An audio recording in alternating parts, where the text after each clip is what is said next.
The Brandon Peters Show may contain explicit language and detailed plot points. For more information on the show, stay tuned to the end of the episode.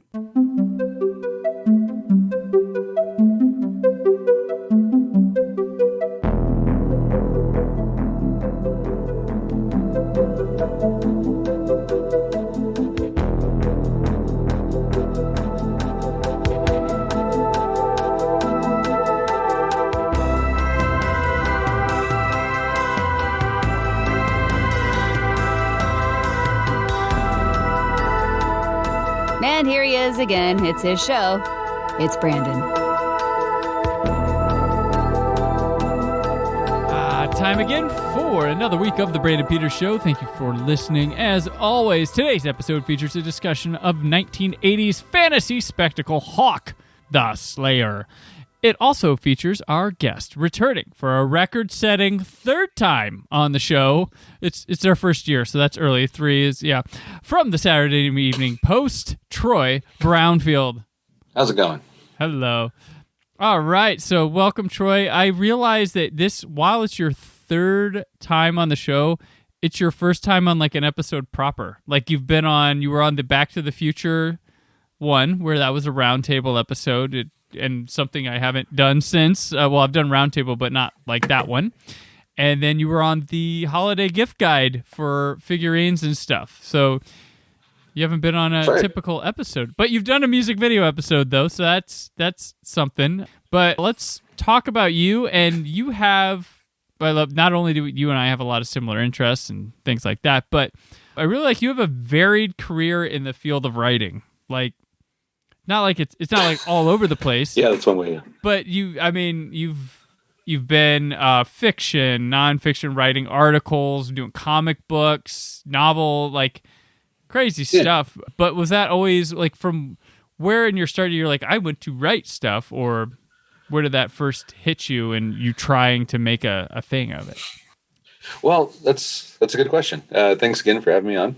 I've always been interested in writing in one way or another, but I didn't really kind of settle on that until kind of my freshman year in college. I had decided to do kind of a law track.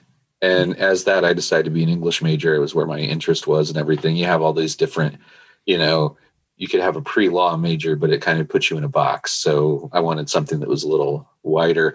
But pretty quickly in that freshman year, I thought, not so much on the legal stuff. And it was in that time that I really started focusing more in the other way. And, my degree was in English with radio, TV, film minor. And then I did a master's in creative writing. And my whole path was just to work in publishing and so on. When I got into comics, it was through the comics journalism path. In a weird sort of way, I was started out kind of being just happy to write about pop culture stuff. I didn't know I was actually going to be able to get to do it. and then, you just more of those opportunities either open up or you find the space in which you can create that kind of opportunity to happen. So I really, in the 2000s, started doing comics online and then actually getting stuff published with companies, which again opened up more of those opportunities for fiction and whatnot. So that was kind of the path that it went. Was Shotgun Reviews your first thing of your own? Or? That was my first website. I had been in college. I was an entertainment editor for the college paper and a columnist and so forth. And a friend of mine started a site in 98 that was called the ComicKingdom.com, and it was going to be doing some articles and maybe making some comics. And so I started writing some articles for him, and my original Shotgun Reviews column was there, and it was called that just because it covered a wide area.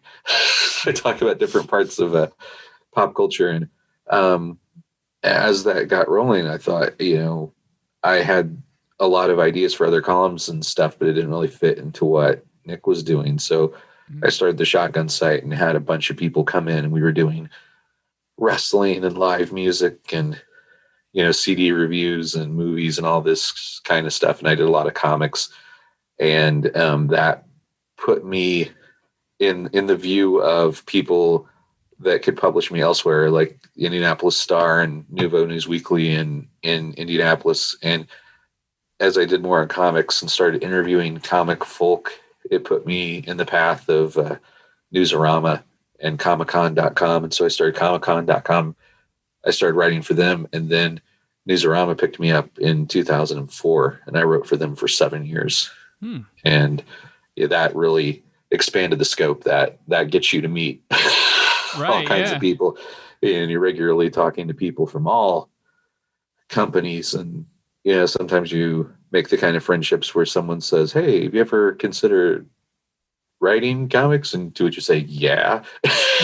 Because I had actually hit the point where I thought it wouldn't happen for me. It was one of those things you think that maybe, that's something that someone gets into in their early 20s or they look into. And then, when I started doing it, I had a lot of it come my way in a short period of time. And I still have stuff that I'm doing. It might not be as visible as it was at one point, but I have some things that, are hilariously visible in like Brazil as opposed to the States. But actually, I can't talk about it in full yet, but the House 137 / All Geek Comics guys that I've done a lot of writing for in Brazil, they've been putting some stuff out with a couple of American places, and I'm going to be working on a crossover between one of the Brazilian characters and one of the American characters. Oh, nice. Up here real fast. So that'll be interesting when that happens, and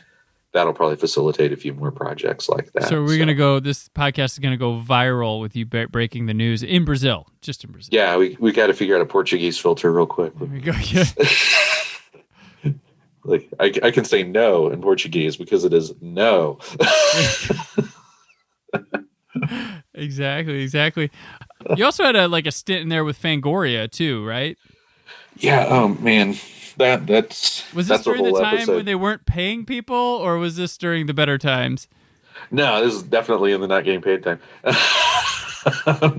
No, the long and short of it was, I became through Newsarama. Like I said, you meet a lot of people, and I had reviewed a pretty great book called Grave Girls that this guy Scott Lucina was part of. I met him in person at one of the Wizard World Chicago shows, and it was kind of funny because I had a friend named James Elledge that passed away many years ago, and when I happened upon where Scott's booth was, I stopped because this guy looked a lot like James, and it freaked me out. Uh-huh. And then when I realized that it was this guy that I had conversations with online, that was really weird. But we started talking, and we talked about doing some work together. And he had a couple of things, book adaptations into comics they were going to work on. And so I was going to do some stuff with Midnight Show. And one day he called me and he said, "Hey, man, we're not going to be Midnight Show anymore. We're going to be Fangoria." I was like, "What?" And he had made the deal to do the Fangoria comics imprint. And this was around 2006, 2007. That happened, the Fangoria comics imprint. And, I was the associate editor on it. If you find any of those books, Bump, Beneath the Valley of the Rage, Strangeland, etc., there's my name, the associate editor, Troy Brownfield. Mm-hmm. And it was really cool to start with. The Bump books sold really well. They were on newsstands. They weren't just in comic shops, but Fango racked them right next to Fangoria and Starlog on the racks. Wow. And they sold quite a few through Barnes & Noble and whatnot. But it was through the time where the company was pretty insolvent. They had announced that movie studio deal, and they had the radio shows and all this different stuff. Mm-hmm. And when they started sliding toward the bankruptcy, the first thing to go was the comics. And even though they had been making money and they'd been coming out for many months, they just whacked the line all of a sudden. They didn't let some of the minis that were in progress finish. It was just one day they were just whoo. And so it was one of those things where it's like a high to see your name in a Fango book and to have grown up stealing looks at Fangoria in the magazine section of Woolco and stuff, and yeah, things, and then see your name in a Fangoria book. And I was writing some stuff on the Fangoria website, and then all of a sudden the comics were gone. And we had went to San Diego Comic-Con on Fangoria. Michael Madsen was involved in creating a book. We were hanging out with Madsen and everything. It was crazy. It was like very soon after San Diego that happened. So you had this kind of crazy high of doing that. And, then a couple weeks later, it was like, which is comics in a nutshell. Yeah. that is comics, kids. You have a lot of divergences. Like, I know you've had one podcasting life become another podcasting life, and you worked in spaces involving movies and everything before. You know how it is, where you kind of move from one thing. You kind of, I don't want to be one of those assholes who says it's like a shark, man. You got to keep swimming and stuff, but you do. Well, yeah, all the bullshit. Yeah, it's true. It's just kinder than it sounds. Mm-hmm. And you end up doing things that if you'd have told your younger self that you either wouldn't believe them or be like, I'd be happy doing what? Yeah. That wasn't the dream. Yeah. I think that it on one level, it's kind of funny that in the past 2 years, the thing I've written most outside of the Saturday Evening Post is Topps trading cards. Okay. And I've written a lot of Topps trading cards, mostly Star Wars stuff, like The Mandalorian Season 1, the 2020 and 2021 Masterworks and all that. I wrote all of those. And it's not something that you can easily hand somebody. Right. But it has been a very consistent field of work. And sometimes it can be just really fun. Yeah, there's deadline pressure and things with it, and you have to be exacting about certain things, but man, it is really funny to think I just got paid to write a card about Chewbacca. That's so weird that right. And the fact the beauty of it is too, and one thing I saw from meeting you, because we had once worked together at a place and discovered each other and enjoy things, but one thing about you is like finding out you're a comic writer from here. We're in Indianapolis, Indiana. Like, well, you can do that from here. They don't force you to go. Like, just the thought of myself, like being like, I am happier artistically and feel more accomplished than I ever was when I was living in Los Angeles, in the place you got to be to do this kind of stuff. And it's odd that it's happened here mentally and, actually on paper. Like, it's weird, but you can do that. Yeah.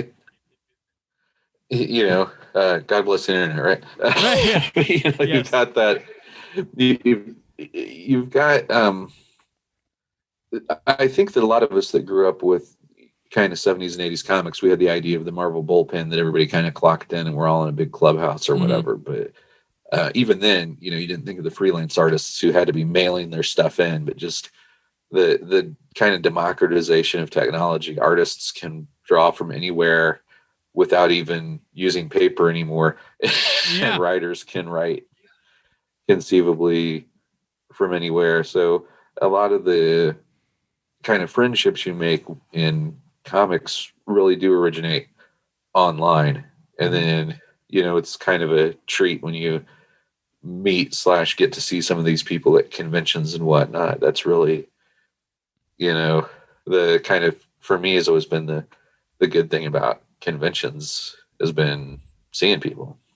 And, it's just one of those happy byproducts of it that you can actually do this from afar. Like I mentioned, the Brazilian guys, Paulo Yonami and Cuber Ball, for example, they both worked to degrees on the Blood Queen stuff I did for Dynamite.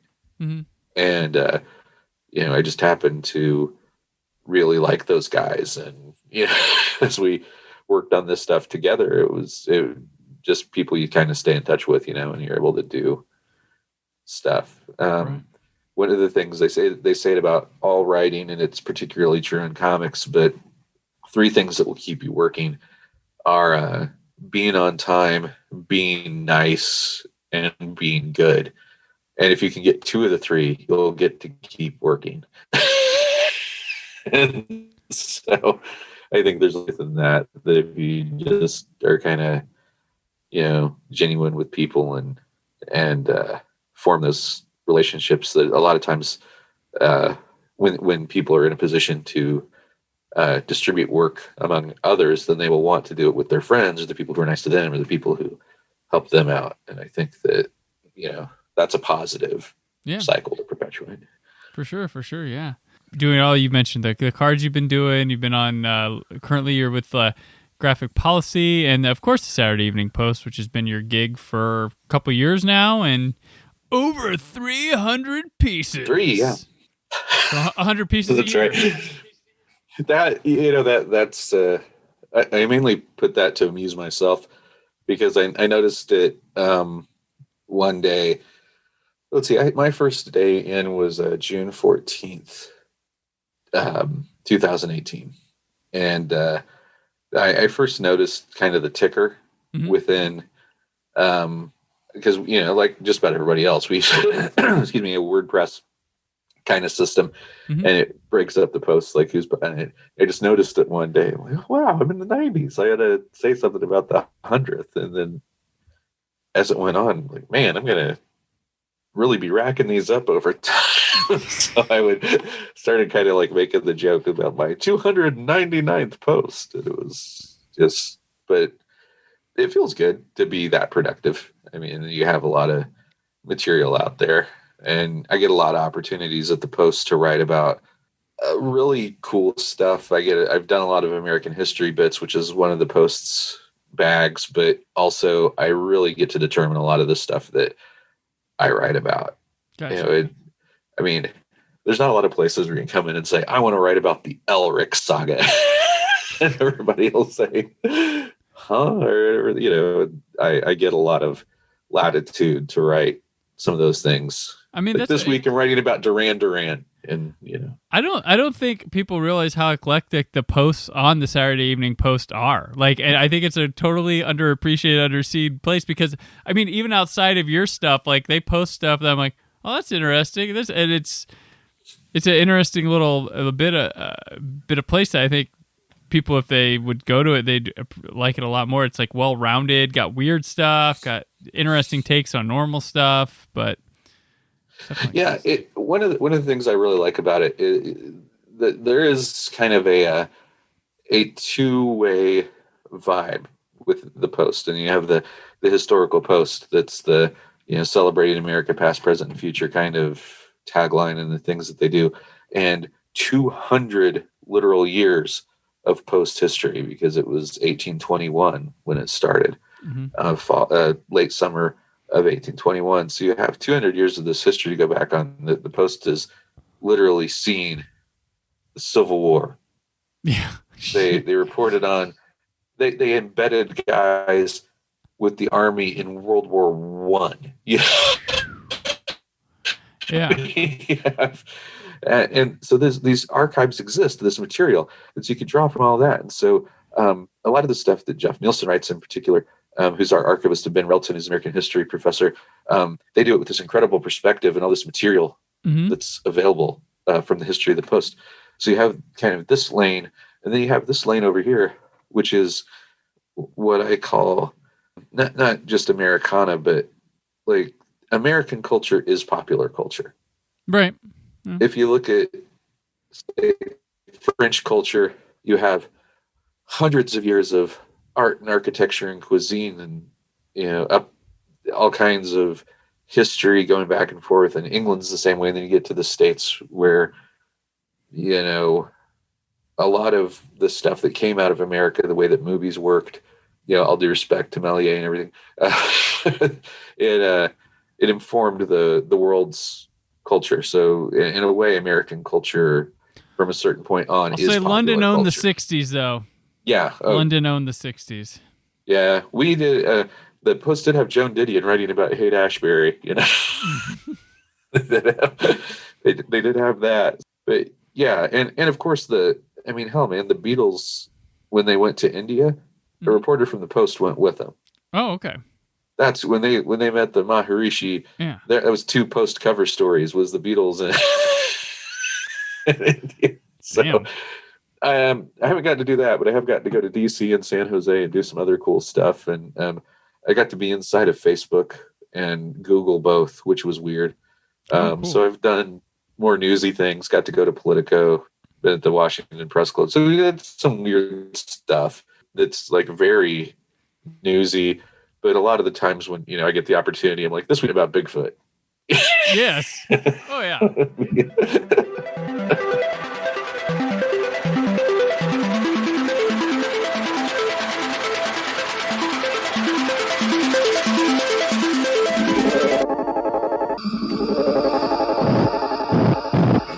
Enough! Two blood brothers, out for each other. You have found the power which is rightly mine. How? The firstborn brother, they called him Voltan. Enter, Dark One. The devil's agent, the servant of evil. Kill him! The second-born brother, they called him Hawk. He had one secret weapon, the ancient power of the Sword of Mind, and he was out for revenge.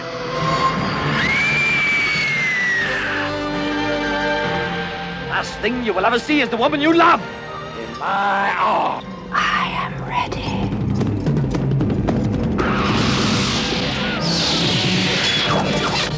Two brothers, two armies, two forces of good and evil. Voltan's army, the devil's army, and Hawk's. A dwarf, a giant, an elfin bowman, a witch, and Hawk.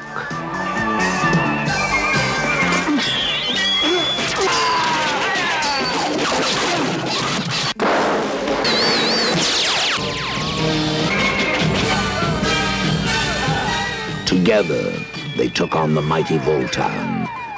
Together, they took on the devil's agent. Two blood brothers, with only blood between them.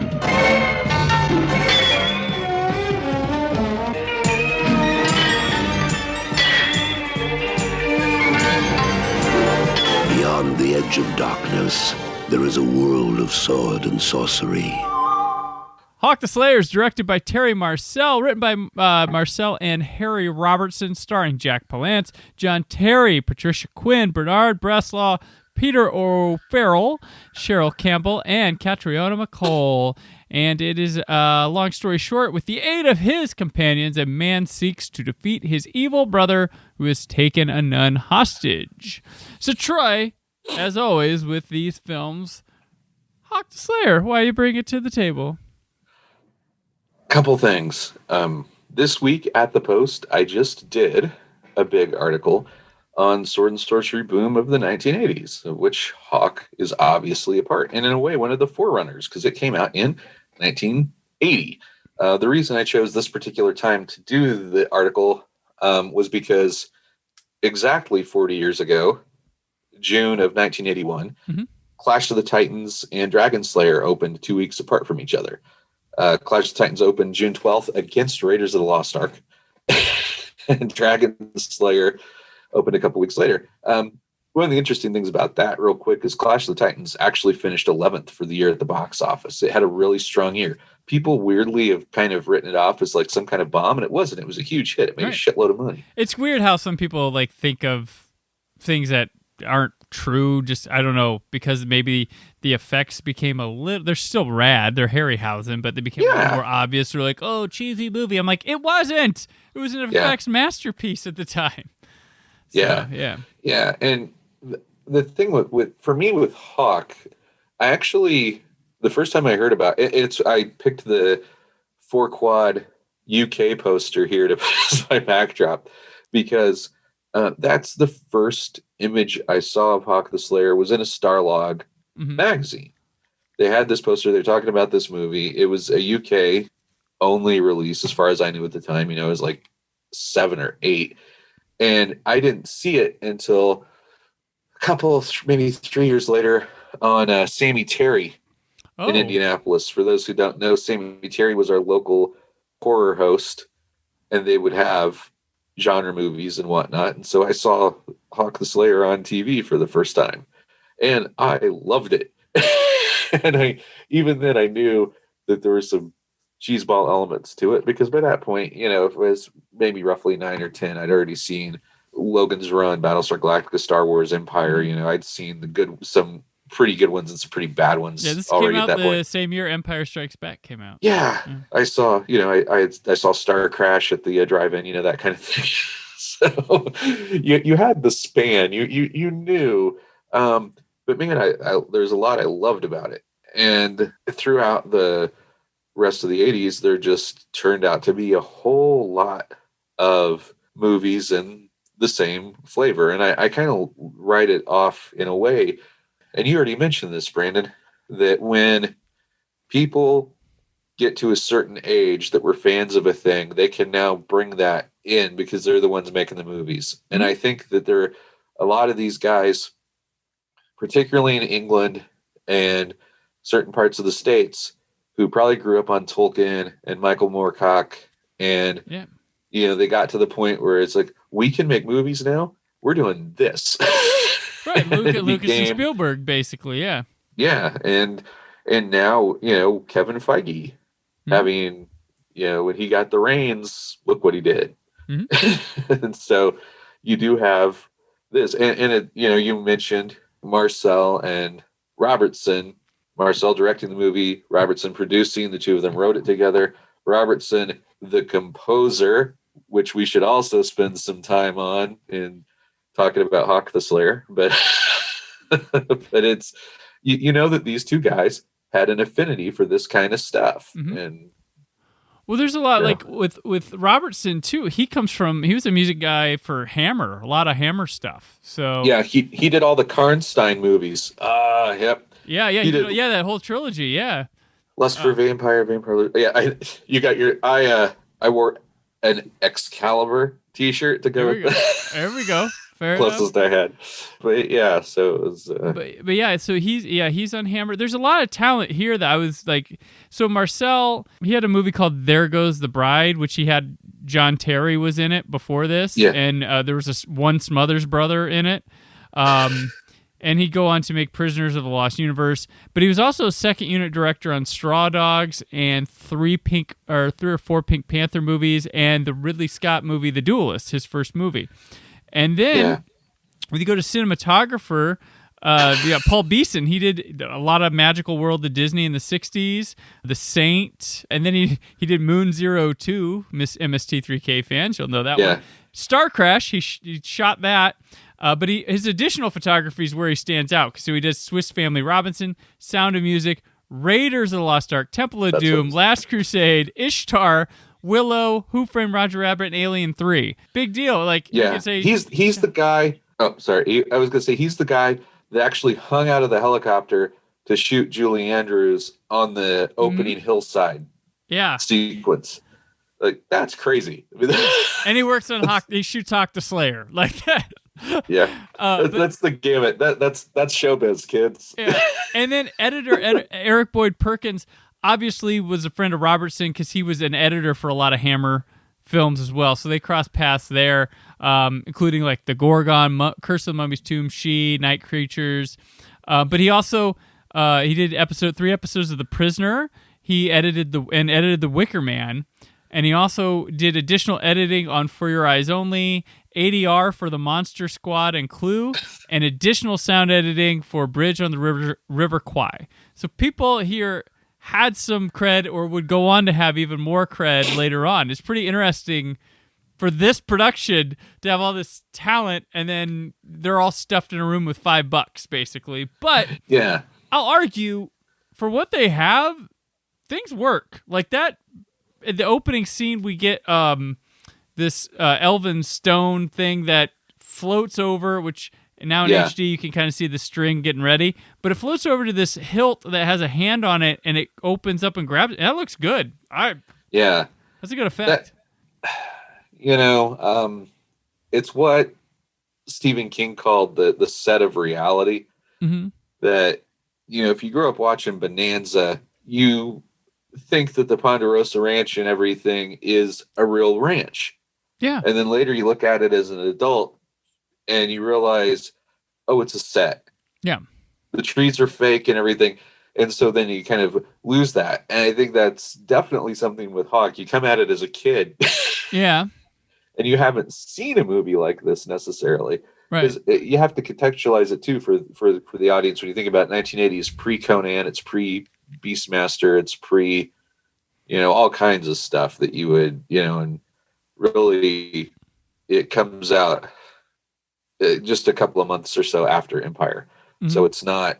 It got lapped Empire's before it May even of got 80. on the I think track. This is Yeah. later in 80. Yeah. Yeah. And you look at probably the grandest jump. Logan's Run is a good, entertaining movie. And it's got effects that were great at the time. They win the Oscar in 76. But Logan's Run over here and Star Wars over here. 1 year.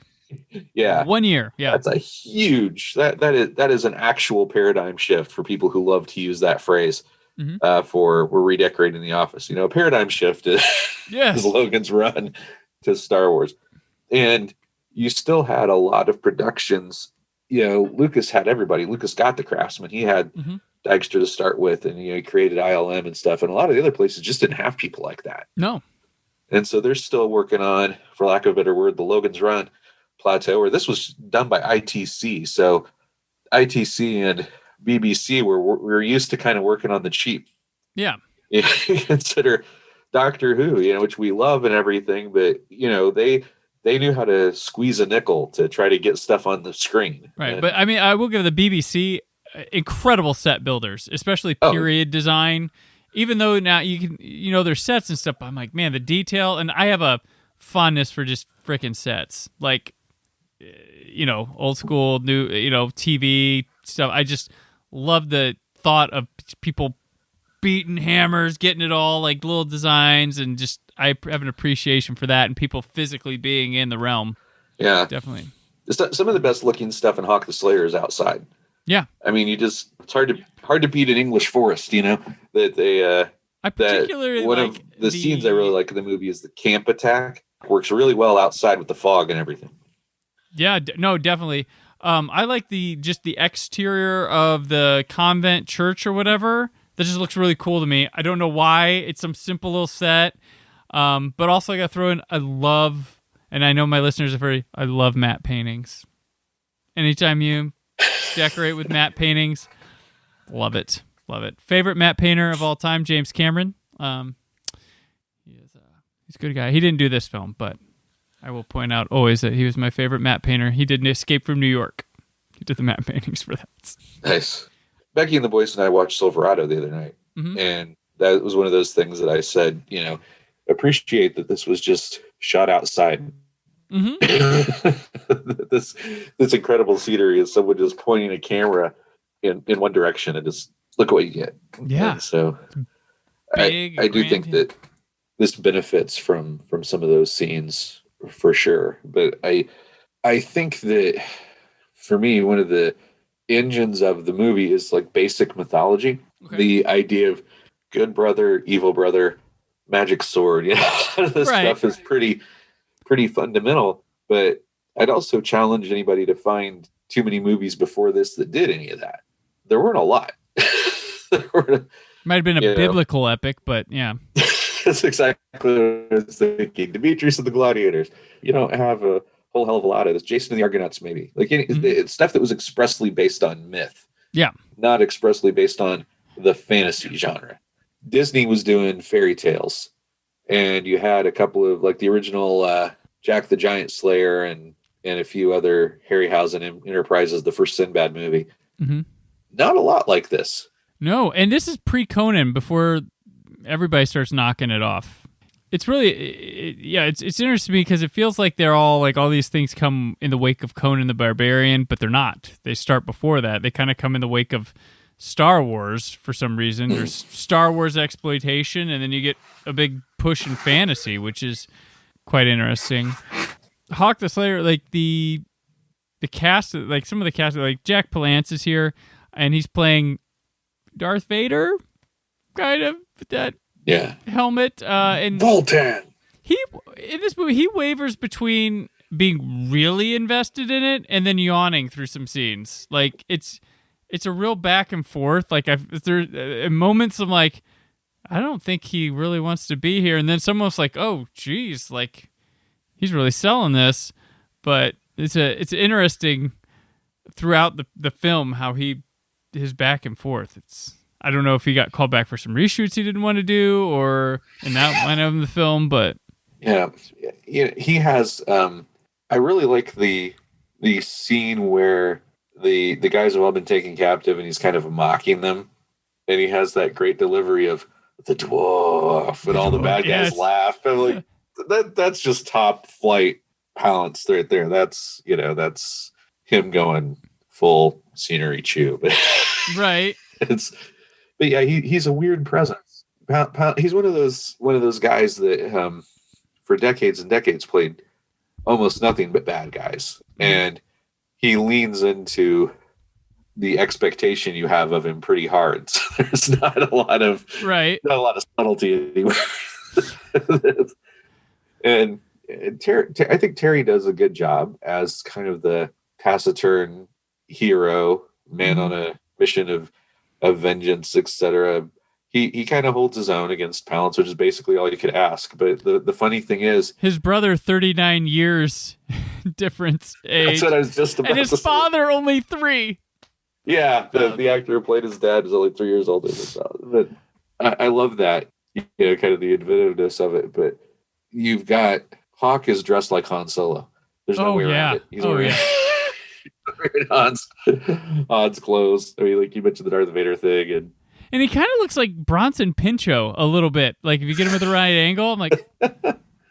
But yeah, like John Terry, like of course he was. I mean, a lot of people know him as Jack's dad from Lost. He would be Felix Leiter 7 years later in The Living Daylights.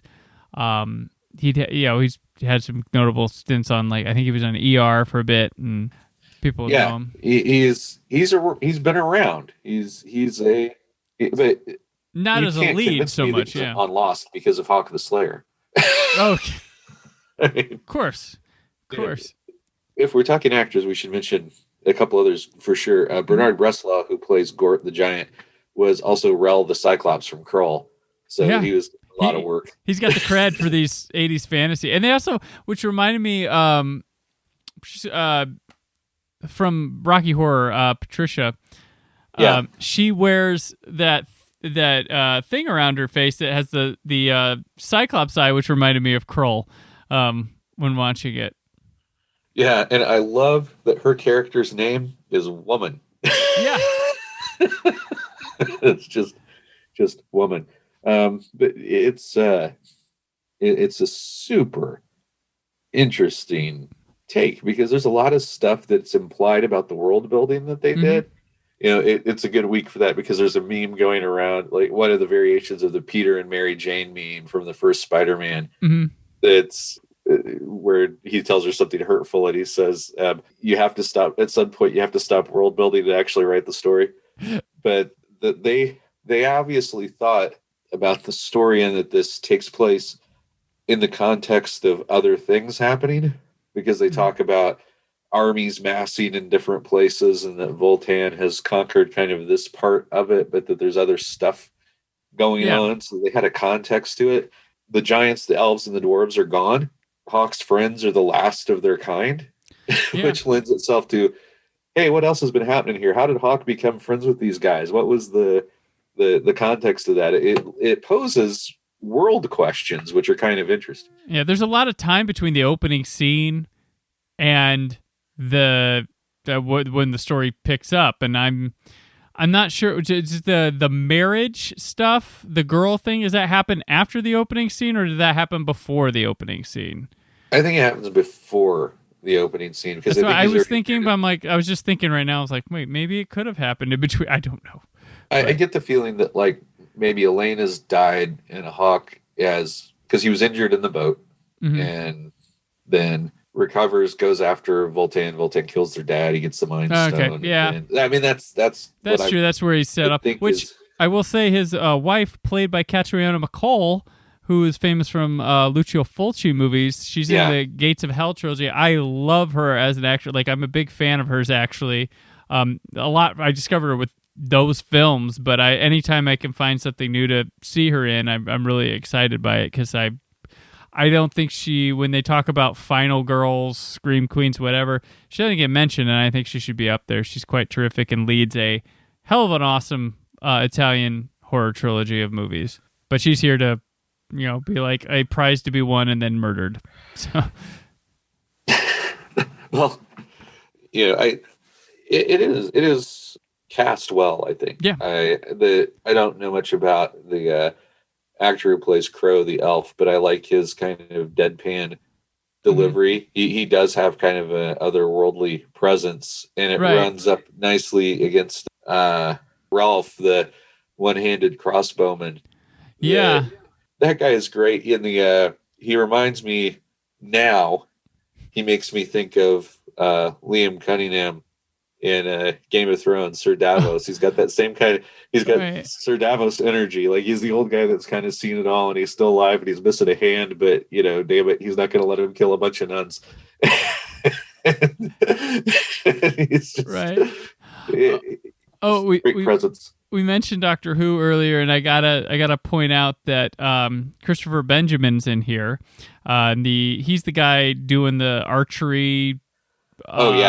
Gambling, and he was notable. He played. He was in Doctor Who. One of the most classic Tom Baker stories, Talons of Wang Chian. He played Jago of the popular Jago and Lightfoot team up, which I think Big Finish has made spin-offs of his character. And another one, they're kind of like a Sherlock and Holmes duo that were paired with the Doctor in that story. But he was also in New Who in the Unicorn and the Wasp episode with during the David Tennant time, which was the Agatha Christie episode. Yes. But he's the guy betting all the archery in the woods. So another. Yeah, and speaking of the archery, this my son Connor, my 16-year-old, his favorite thing about the movies is the super fast archery. Yeah, super fast. There's the crazy idea of the automatic crossbow, and then Crow shoots just as fast. But there's one scene at the fight in the Abbey where Crow is doing the rapid fire. He's doing the rapid fire archery, but the camera is moving with each shot. Yeah. So it gives the illusion that he's maybe actually pulling, knocking, and firing with each, but it's just the camera just. Could you imagine cutting that? This is film. This isn't like digital stuff we could do today. That had to have been a pain in the ass, and they do it a lot. It's not like it's just one cool effect and then they maybe show it later, but it's a lot. Yeah, it's present. It's part of the to get all film school. It is part of the visual language of the piece. I mean, they really lean in. I will mention with this movie, one thing I really think is pretty rad about this, aside from Catriona MacColl, people survive getting hit by these arrows a lot in the movie. Like, people don't die. There are kill shots, and then people just well, I'll be better in the next scene. Like, it's stunning. Ralph, he gets one. Does Hawk get one too? Yeah, I think he's shot. The boat scene toward the whole thing where Elaine dies. He's actually shot. Yeah. There's a lot of people get shot with arrows deep, and they survive. I'm like, okay, all right, that's pretty nifty. In most movies they'd be dead, but yeah, a lot of interesting career. I know it's funny when you take it in the context of where we are now. There have been a couple of YouTube compilations of goofiest scenes, and they always focus on the silly string and neon bouncy balls parts of the magic. The magic representation, with the exception of the fog, is kind of goofy. I dig the Phantom Zone rings where the sorceress so cool. helps Hawk find all of his people. That's cool, man. Here's the thing. I have always said with these movies, the effects don't hold up to today's standards. You know why? It was made in 1980. It wasn't a big studio movie, and I'm not forgiving of all movies, but I always, when I watch, I am able to put myself in the mindset of when it was made, what it had going for it, and if they're trying to do the silly string thing, that's probably unforgivable. But the rest of it, I'm they're actually trying. They're making something, and guess what? We don't have a lot as viewers anymore. Imagination. Or the ability to to surrender yourself through a movie. Everybody goes into movies now Yeah. We didn't used to do that. We used to be like Hawk the Slayer, and you would somehow engulf yourself in the world. And I don't want to say like, oh, well, that's because we don't get to see these in theaters. I was enraptured in these worlds on VHS pan and scan tapes. And when they come to Blu-ray and stuff and they get restored, I'm even more wow. Even if I can see the strings, I'm like, you know what? This would look pretty nice on a big screen and a clean print. But, I mean, I'm able to surrender myself if I can tell that they're not cheap, they're talented, they're doing what they can in the era that they did with what was available. So, yeah, and this is something that people would want to beat up and say that this is a plot hole or whatever. And again, people on the internet have a very poor understanding of what a plot hole actually is. They suck at watching movies. Yeah. I will give you that you have to suspend a lot of disbelief if you watch 24 because Kiefer Sutherland cannot drive across Los Angeles on a commercial break. Hell no. but that one aside, Crow saying he's the last elf, and they never explained what happened to the elves. That's not a plot hole, man. That's we don't need if the characters understand. Like, there's also the coin. Like, give him this coin. Why? What's with it? Was just because in a previous adventure, Hawk met these guys and said, "If you ever need me, give me this coin." People aren't able to think to put things together in their heads with stuff, or just not everything matters. Not everything is bullshit. We don't need backstories of this. Like, that's why we have these bloated, like, 2.5 hour movies. Like, this thing gets out of here in a swift 90 minutes, and I'm certain, like, gets the basics down. You don't need everything. And guess what? The whole gang, they don't need to be deep. The dwarf and the giant, they play a C-3PO R2-D2 role. Like, and that's all they need to be. We don't need, Yeah, they are comic relief, and the giant is the strong. Think of it too in the eternal, Seven Samurai, Magnificent Seven, Dirty Dozen kind of. Everybody's got it. The giant is the muscle. Yeah, they're also the comic relief. Crow is the silent but lethal member of the team. he's the cold-hearted badass. He's the Clint Eastwood guy that comes into the team, like the piece of the dead, Yeah, he's the guy the one guy in the group that always says the weird shit. Yes, it's well put together in terms of that. I think we've kind of held off long enough, but I've got to get into the music. Oh, Harry Robertson. Holy shit! Do I love the music of this sci-fi disco shit is my jam. I will tell you. Yeah. By way of Enrico Morricone, it's right. Just that, and it's just... It's got that Italian exploitation, like Goblin-esque kind of feel to it at times. Yeah. It's so rad. Yeah, and it breaks out all the time. And the little whistle / hawk noise, whatever, they use it repeated, like every time he shows up when he's recruiting the guys. And it's... Connor and I went to watch it the first time. I said, okay, man, I don't want you to expect cinematic perfection from this movie, but this movie is cinematic perfection.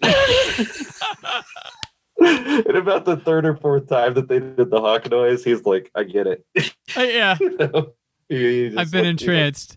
I get it. But you have to think that the guys' actors' experiences can vary. You have to think that Marcel and Robertson had a huge amount of fun making this thing. Absolutely. I mean, who sits down and writes that soundtrack without just enjoying the hell out of themselves? I mean, oh, for sure. Yeah.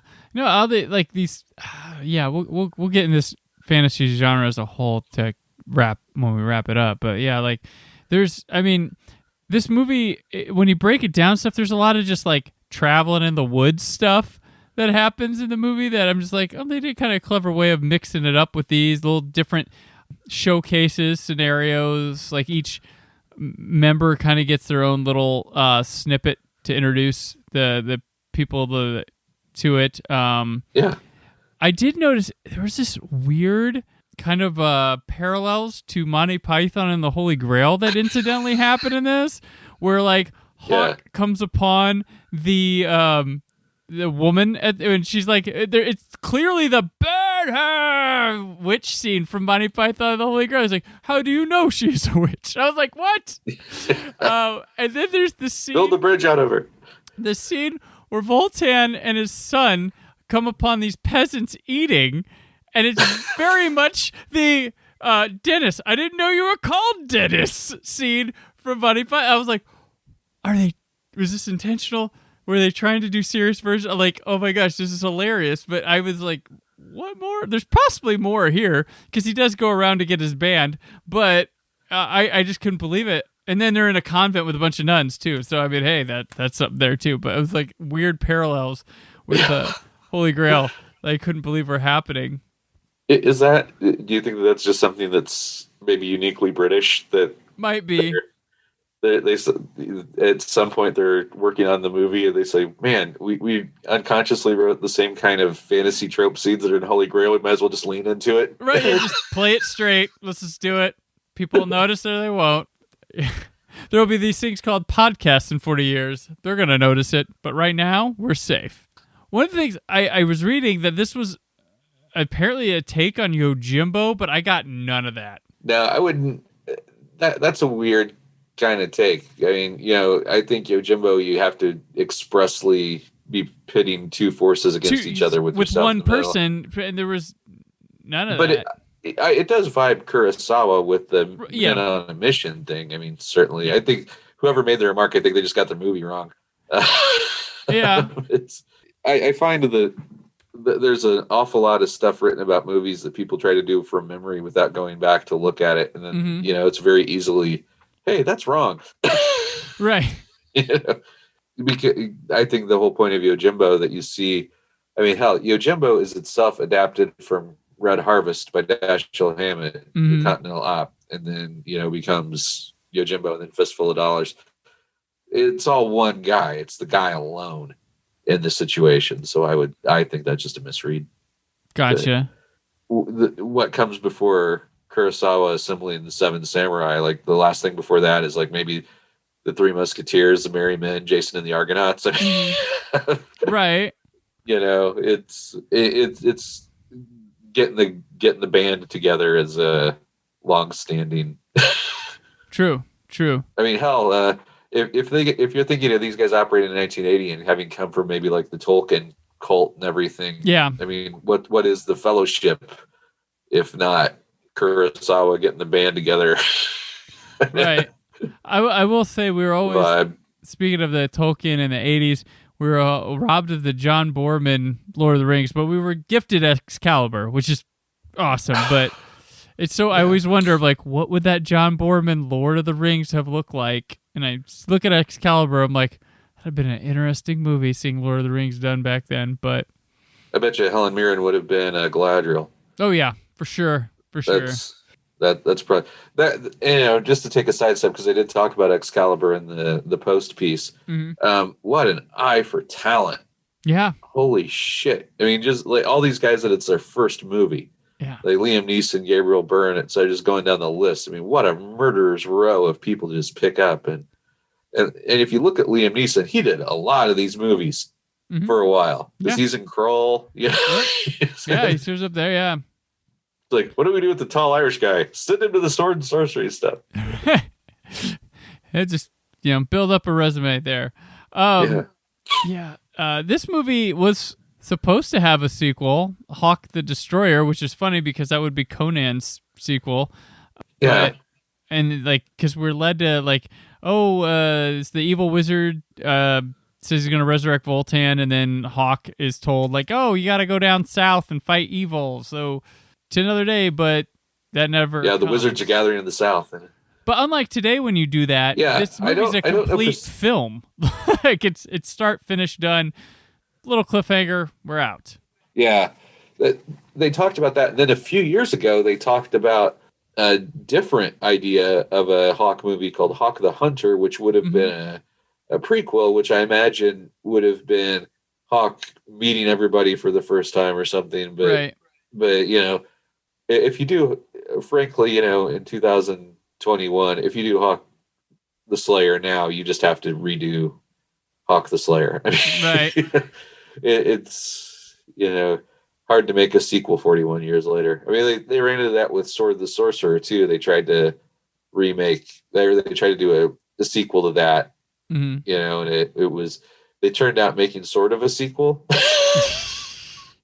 like Tales of the Empire or something, and like Lee Horsley's in it. But it's a lot of these films, Conan notwithstanding, the sequel idea didn't. You know, the ones that happened, like the Beastmaster sequels, were pretty bad.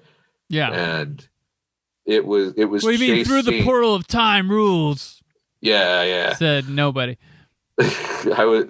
All these films that we're talking about were huge Second Life on video or cable films, and so the impact, like the real popularity, some of them didn't happen for years. Yeah, Excalibur we mentioned, and Clash of the Titans, those were solid hits. Dragon Slayer underperformed. Hawk the Slayer, who the hell knows? Right. But Beastmaster did okay in the theaters. It was fine. It was a reasonable movie, and my God, did it live on HBO and basic cable. Right, yeah. Like, I couldn't find it. I tried to find it to put it into the article, but you probably remember this. TBS used to run commercials about how much they played Beastmaster.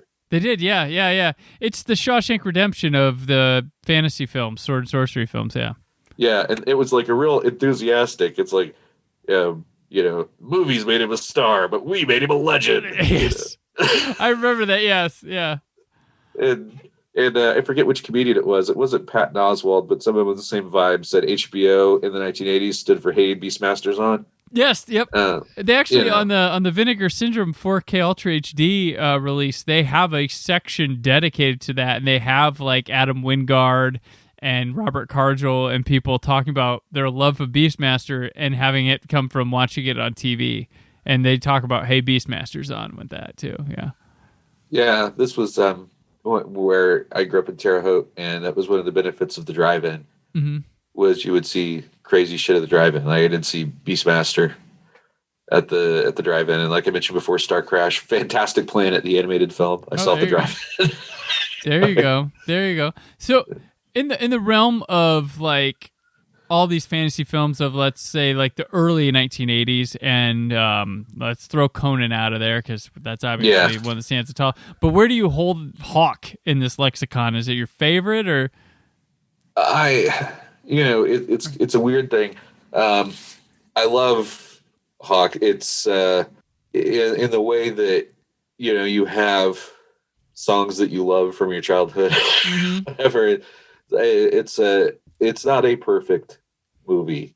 Yeah. But I posted a picture today that was some of the DVDs and whatnot that went into it, and those are my real favorites. I'll toss Conan back in there. Yeah. But Hawk and Beastmaster more than, say, Kroll and Sword and the Sorcerer, but I love those two for various reasons. But Hawk and Beastmaster are probably my two favorites of the group. And I think Beastmaster, man, all props to Coscarelli. That is a complete movie. That is a tight film. Like, it is a really well done film. Literally everything pays off. Like, everything's got a setup to it and executed. Like, they set stuff up all the way along, and whatever the bat / owl / crazy whatever the hell they are people, like the thing with the medallion, and it's just what a little Swiss watch that is. Definitely. I'm a big fan of Kroll. And that one actually crosses. That one could be seen more both fantasy and both Star Wars knockoff. That one covers both grounds. But I've always really enjoyed Kroll. I don't know why, and I've enjoyed these films now. I had it as a kid, kind of like him, but now I have more of a fondness for them now. It's just maybe because we don't get these. They don't make movies like they used to, because when we get they're big CG spectacles. We get to see the dragons now. The movie will probably look like the poster art. But there's a fondness I have of these movies now. Definitely a lot of nostalgia lens to it. But Kroll I really like. Beastmaster, Hawk, Kroll is interesting in that it's new ideas are happening all the time. Yeah. In that there's this you start off initially with a very strange take of it's a fantasy world that's been invaded by aliens. Yeah. So the Beast and the Slayer are aliens. They have visual cues to alien. Mm-hmm. The Slayers are clearly monsters because when they're killed, the little things run out of their heads and burrow into the ground, which is crazy shit. Mm-hmm. But they land in a world where magic and everything already exists. Ergo is a magician. He can, shoot fireballs, become a fireball, become tiger, and all this. They've got cyclopses. They've got doppelgangers. Giant all this spiders and caves. Yeah, that stuff And already existed. So 2 females. One is an evil sorceress in a cave, and the other is the prize to be won. Well, she wasn't an evil sorceress all along. She didn't love Ynir. True. That's a weird backstory thing that they throw in all of a sudden. It's just like the Widow of the Web was in love with Ynir when he was young. What? It also has Liam Neeson. It is a lot of movie, and I enjoyed it. I went and saw the riff tracks live of Krull in the theater just so I could see Krull in the theater. It wasn't so much I could laugh at it, but it was like, I have never seen Krull on the big screen, and this is the opportunity I have through riff tracks to see Krull on the big screen. And the glaive is cool. I mean, it's a super. Like I said, I have a hard time. I have an enamel pin of the glaive. The movies at all. I mean, I genuinely enjoy Krull. Oh, right on. I do think Sword and the Sorcerer, of the ones that were popular, because Sword and the Sorcerer was actually a really big hit based on budget. Oh my God, did it make money? But it is super goofy. The 3-bladed sword is one of the most ridiculous weapons in the history of movies. But I do enjoy it because everybody looks like they're having the best time.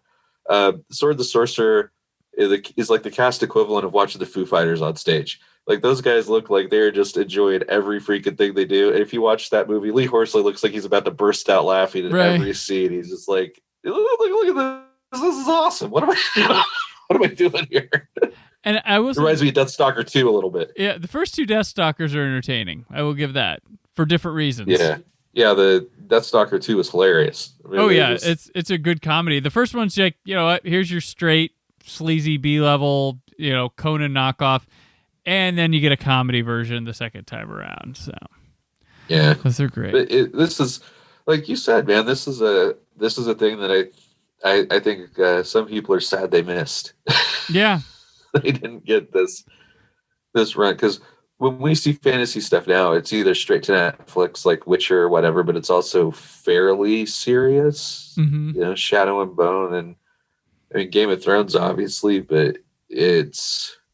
The seriousness bar has been raised for all of the things, and I don't know if that's because people felt like they were being made fun of to the extent that they have to be very straight-faced when they make them. Well, it's kind of like the comic book thing and stuff, like where people like they really want like really seriously taken thing. Like, no, you just want the studio to put money into it and people who care about it making it. That's what you want. And then there's like this thing. It comes from like a lot of it, like oddly, weirdly, comes from the DC side of things, like where they like really need serious version. Like if you look at their little fan base things, and I'm not all DC people, I know they're not all assholes and stuff like that, but there's this sect of fandom people that really want to see their things taken super seriously, and I'm like, no, you just want a good movie made. Like, that's just because it's super serious doesn't mean it's good. I mean, you go into self-parody when you go way too serious, but that's the thing that I think comes from a backlash of years of being told comics are for kids, or you'll outgrow those movies, or toy collecting, like people, it's a backlash, which I don't think there's generations coming up that aren't going to have that because it's been acceptable now. But for a generation where yours and mine are, it was, you were talked down to, made fun of, your movies weren't taken seriously, you got junk stuff. Like, and I think too that there's an element of a lot of the people doing that must be serious are in our age group. There's a lot of guys that are in their 40s, and I think that some of them have actually, for lack of a better word, or maybe it is the better word, infected some elements of the younger fan base, who really, not to be fogyish about this, really haven't had to deal with that shit.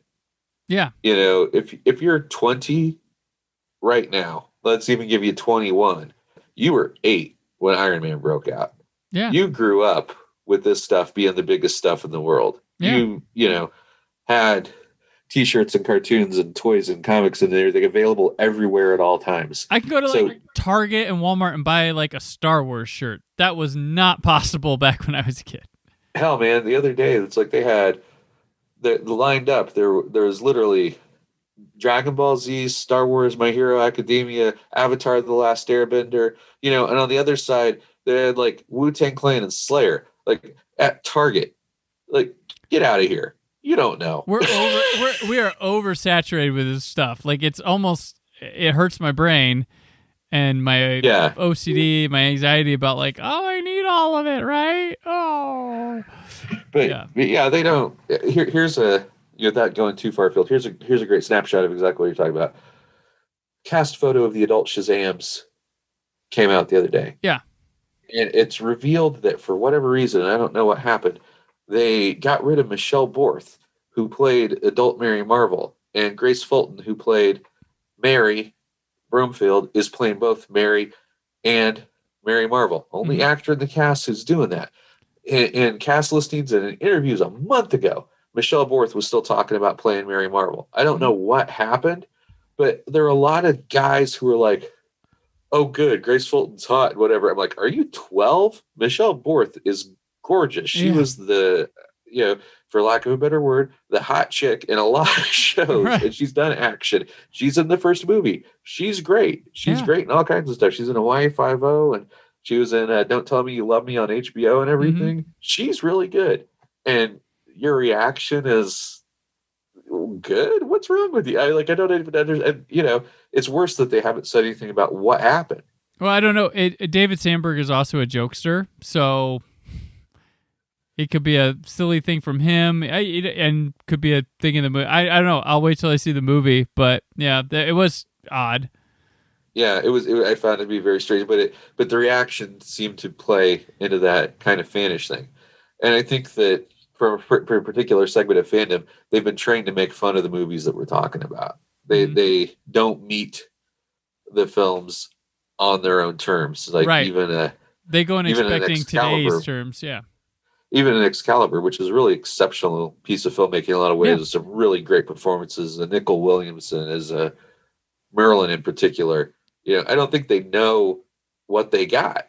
If they would say it moves too slow. They would say that there's too much drama or romance or something. They would. Well, there's a whole craft and technical thing that seems to be getting pushed aside or not appreciated and stuff, and like, or not realizing there's a time and place for everything, for different types of things, and I think there's a lot of uppity towards creators and directors who they seem to say they want to appreciate, but they seem to worship the studio control of things. They want Disney controlling everything or doing this, and like, while I think what Kevin Feige's done is great, but that's championing the old 60s, pre-70s, like, let the producer control it all type thing. So it's interesting what do they know what they're wanting or what they're saying, but there seems to be like a nose turn up to creative types or people with strong visions, unless they're under a leash. Like, it's weird. Yeah, I definitely think there's a lack of context to it. And one of the things that was cool about all of these movies, with the exception of Conan, which was cool in its own regard, is they were original. They were all new. I mean, you can make your crack about, they're not original because they're all the same. Well, they're in a genre. They fit within a genre with tropes and so forth. But Hawk was written for the screen. Beastmaster was written for the screen, etc. Dragon Slayer down the line. I mean, Beastmaster technically isn't an adaptation, very slightly, of the Andre Norton story, The Beastmaster, but only to the extent of the main character could talk to animals. Right. That's it. Yeah. Coscarelli, everything else. But yeah, the majority of these films were original ideas set within the sword and sorcery genre. Yeah. So you didn't have that context of, are they getting it right? You don't know. It's brand new. And people don't give that a shot. Like, I've talked about, like, there's been a lot of crazy, interesting, big budget science fiction films that have come out in the last decade. But if it doesn't have like Valerian, not all of them like great, but like Jupiter Ascending, stuff like that. And I wonder if if Guardians of the Galaxy had come out and not had a Marvel logo or been part of the Marvel thing, like, would that have fared like those at the box office? Like, I don't know. It's insane because I'm like, there's movies just as fun as Guardians or just as crazy and weird ideas that I like. What was the one? Mortal Engines. I really liked that one, but nobody went and saw it. But there's all these like crazy, like going for it, original or based off really unknown property things coming out that are fun, doing all these same things, but it's not a familiar name, so they don't go see it. Like, yeah, it's interesting you mentioned Guardians because you will rarely find as big a fan of the Dan Abnett, Andy Lanning run of Guardians that directly inspired the movies as me. Yeah. And, the very idea that they were going to make a Guardians film with those characters had me just really excited. But the fact of the matter is, when they first showed the concept art and so forth at San Diego, a lot of the online reaction was instantly on the attack. Yeah. Oh, this looks goofy. I don't understand this. I don't know what this is. I haven't read trailer that book. too. People thought the first trailer was, there's some, those serious people were like, what's this goofy, jokey stuff? Or like, Ooga Chaka, well, that's weird. I'm like, it's got its own flavor. Like, that's what it told me. Like, this is going to be crazy. Yeah, and so there was a lot of pushback and everything. And then when you actually see it, what a crazy idea. It's awesome. And so... I still think that's one of the best ones they've put out. And, yeah, like it... I remember that came out, and I was like, oh, well... Fuck, good luck, Star Wars, when you come when you come out, and it was just like, holy crap. And yeah, it's weird what they won't give a chance to, because it doesn't come with an attached promise or name. Like, you once didn't know what the hell Star Wars was, and you're like, it's crazy. I've made that point in many articles over the course of my writing life. Back to even the college newspaper days, everybody has to see something for the first time sometime. Mm-hmm. Yeah. I did not become a big fan of David Lynch because I drew that card in the here's what you're interested in deck. These are my properties. You had to come to it in a certain way and live with it and learn to, you either appreciate it instantly or you were exposed to something a few times. And, I saw Star Wars in the theater when I was very young. It made a huge impression on me. I became a fan right away. There were toys, there were comics I was in. It was a. That's. I mean, I didn't get the 77 Star Wars, but for me that was Tim Burton's Batman. That was the Star Wars for me as a kid. Just changed my life. Seeing that movie on the big screen, and like it's and I don't know the weird rejection out of hand of stuff that you haven't seen. I think it's a downer. Yeah, like back in the 90s, everybody was pumped for Independence Day. No one would care about it if it came out today because they're like, what's that? Is it it's not a remake. It's what? I mean, they made a sequel and no one cared. But I mean, if it was this original summer blockbuster, like, like people aren't going to make their ideas. Like it's just, I don't know. It's insane to me that people just have such limited taste or desire to branch out or try other things. Like I was talking recently on this show, I'm like, it's called the Brandon Peters Show because there's other things. Like I don't want to just be a horror guy or a cult movie. Like I have other things I like to talk about, like I don't have to like sit in a corner, and people love being pushed in a corner, like being the horror community. I'm just horror. I'm like, but when you go to want to talk about something else, and then that group's not going to want to care, and people aren't going to bring you on to talk about other things. I don't know. It's just interesting to me how people want to just limit themselves to a thing. Yeah, and tribish, cultish. Yeah, it's funny to me you mentioned Independence Day because this in particular I've talked about a lot. Independence Day sold itself to the masses and intrigued everybody with a Super Bowl trailer that showed them blowing up the White House. Right. Now imagine trying to sell like 7 years later. Yeah. Oh gosh. Yeah. I mean, it worked contextually of its time. I mean, Spider-Man couldn't even sell what he was originally selling. Oh my god! Yeah. still feel a weird little sting in a way when I'm watching movies that set in New York, and then there's just like the random shot of the towers. Mm-hmm. It's, there are a lot of Friends transitions. Yeah. That have the original. Yeah, I was plaza. there. I was in New York for the first time ever the year before. So I got to see them, and the next year, gone. It was insane. Yeah, so I think that one of the things to tie it all back nicely is that there's a loss of context, and I think that when I write a lot of the stuff that I write for the Post, I really almost comically sometimes, because I can see my own pattern. I front load it with a lot of the history part of it, and it's like, this is what happened, and this is what happened, and this is why this is important, and this is why this had never happened before, and Tony Iommi got his fingertips cut off, and he invented metal. Right. That whole thing. That it's like you gotta, because I think that you have, when you construct the context for people, I think it does make it more welcoming for them in a way, and I think that maybe that comes from a part of my education background as a teacher for a long time as well. The better you can set somebody up for something, the better they're going to grasp it. And I think when you're giving somebody a totally new genre that they've got no experience with, I think it's kind of understandable that some people are like, whoa, I don't get it. Right. But, they do have. You got to get them past the tweet. You got to get them past the headline. And if they read on, they'll get your context. That's yeah.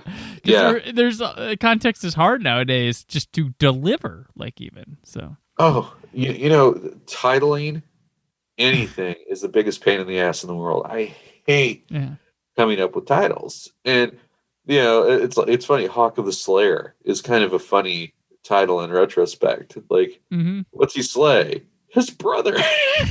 It's like, he's not a vampire slayer. He slays bad guys. Yeah, slays bad guys.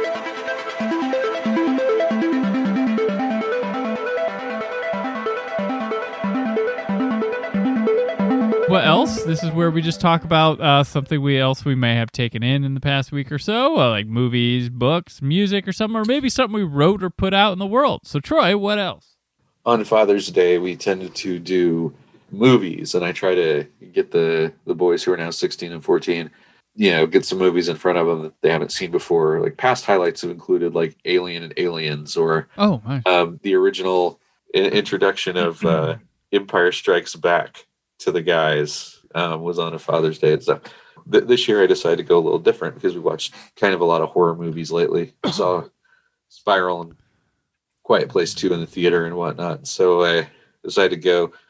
So we watched, the family watched The Usual Suspects, Major League, and Silverado.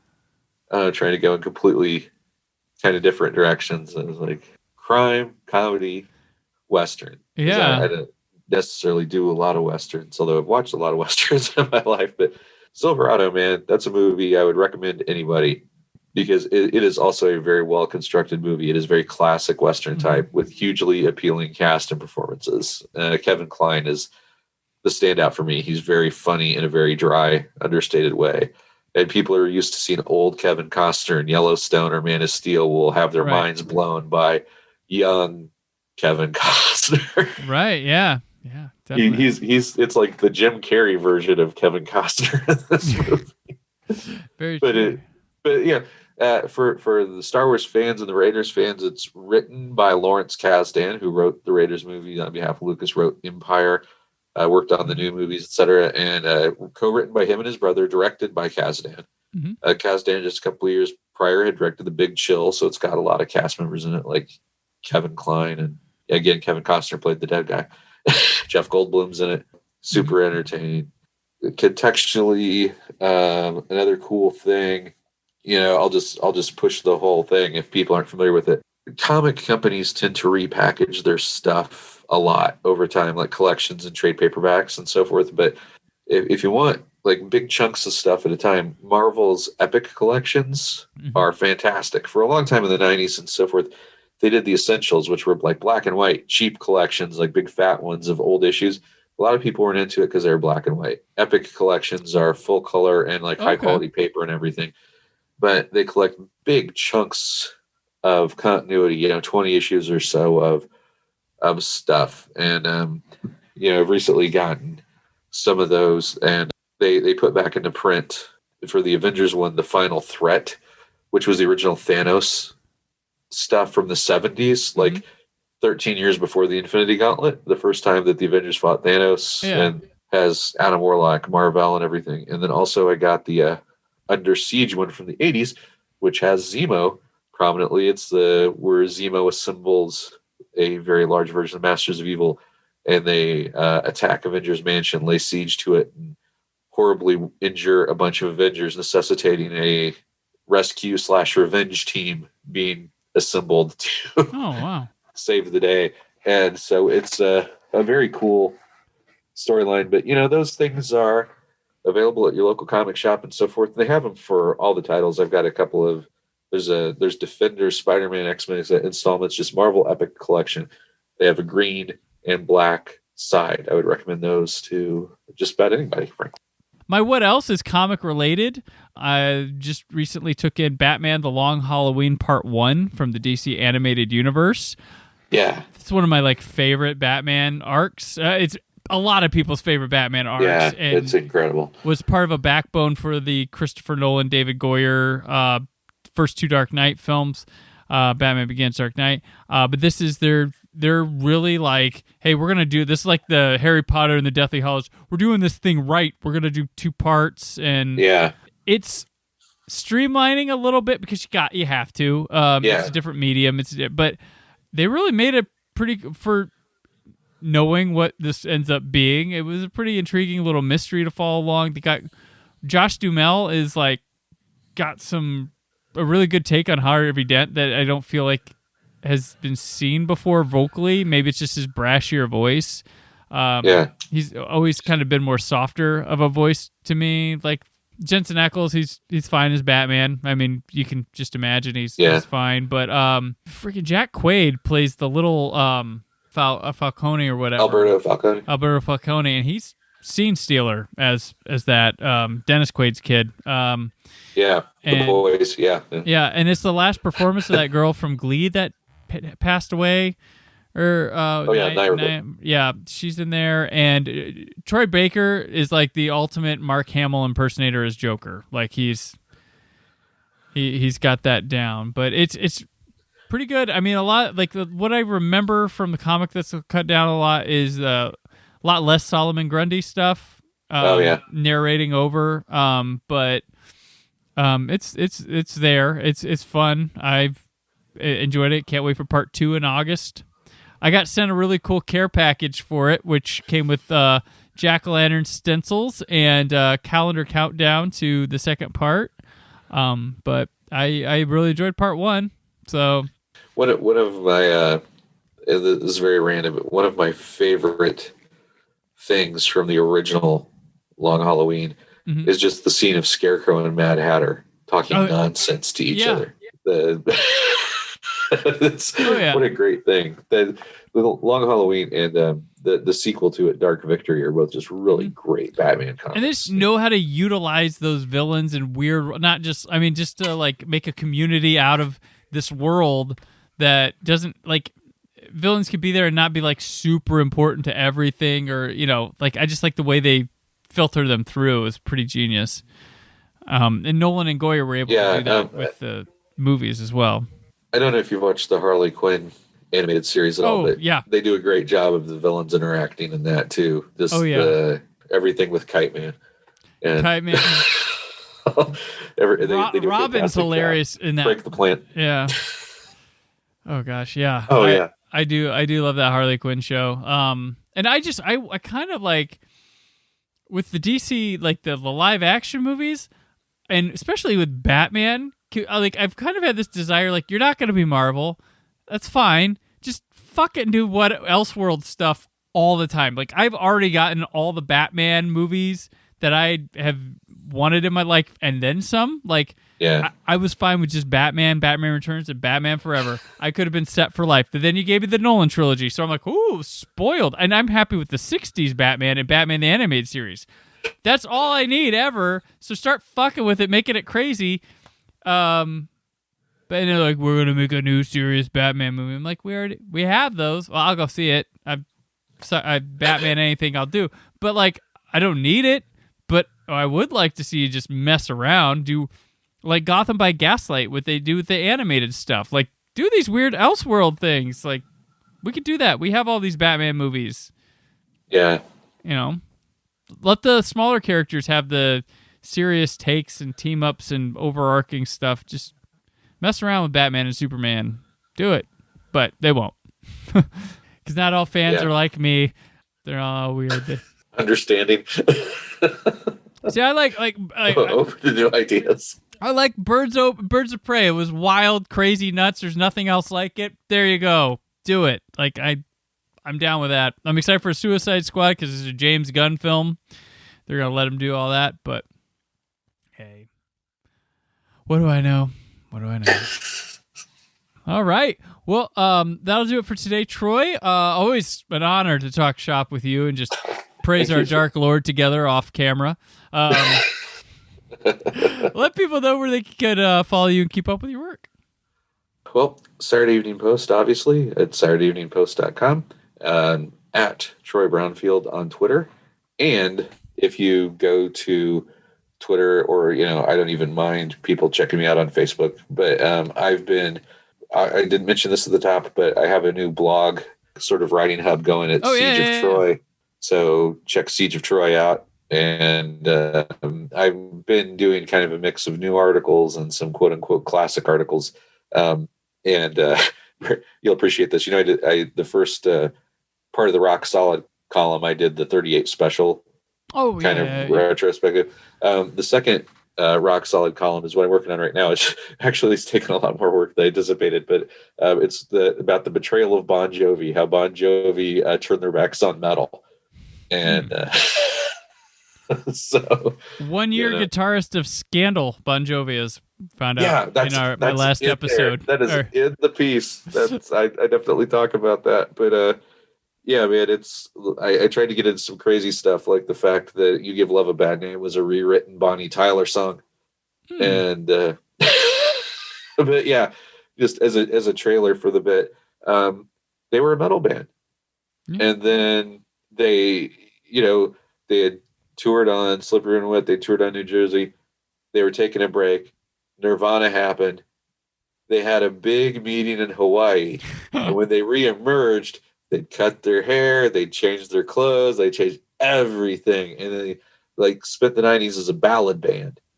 Always Better Roses, all this stuff. They ran screaming from, they might have been like, you had Guns N' Roses and Metallica still slugging it out there, but Bon Jovi might have been able to hold it together because they were the nucleus of this Doc McGee managed universe that included Skid Row and Rat and Motley Crue and everything, but they didn't. They ran. And so I talked about that. Like, these guys were a metal band. They were opening for Judas Priest. They're Rat out on tour with. They got the hell out. So I'm talking about that. That's my next big blog article. All right. Looking forward to it. And I'm on Twitter and Instagram at Brand4KUHD. Written work at whysoblue.com. There's more from the Brandon Peters Show this week. But until then, always remember to keep the positivity in your online film chatter. Thank you for listening. The Brandon Peters Show is a Creative Zombie Studios production. Produced by Brad Shoemaker and Brandon Peters. Written and edited by Brandon Peters. Announcer vocals by Jessica Alsman. Theme song by Metavari. Web design and show art by Brad Shoemaker with Brandon Peters. All music and clips featured in the episode are property of their respective studios, and no infringement is intended. Additional information on this and other episodes at BrandonPetersShow.com. For any inquiries, press opportunities, or sponsorship, contact mail at BrandonPetersShow.com. show is available on Apple Music, Spotify, or anywhere podcasts are found.